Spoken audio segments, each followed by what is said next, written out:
Barbie Fortesa update. Yung post ni Barbie sa kanyang Instagram. Kita naman gaano kasaya si Barbie sa pagiging solo era niya. Naiikot niya yung mga cafe. At nagmatcha pa nga si Barbie kasama si Genre yung Lunes. At nagramen din. Yung favorite ni Barbie yan. Diyan yan sa Rockwell sa Makati. At napunta rin sa bookstore si Barbie.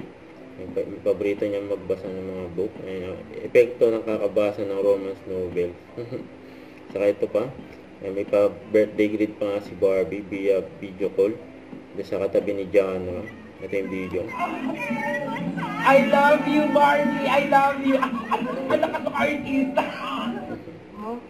Ito pa yung behind the scene. Ba Barbie at Kim Jisoo. For die kayo ng lola ko. Ang kakatapos na yan noong Sabado. Sabi dito ni Alvin Oliveros, bagay din talaga sila dito kakakilig at nakaka-inlove. Remember, life isn't a race against others. It's a journey to becoming the best version of yourself. Keep going. Sa ito pa, another behind the scene. Yakapan nila Barbie at Kim Jisoo. Ang dami napalibot mga tao dyan. Tumitili pa eh. Grabe, nagbabibrate yung kuha ng video.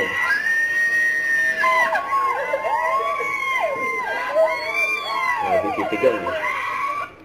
Don't forget to subscribe and click the notification bell for more updates. This is Richard Reaction Vlog. Stay tuned for more updates.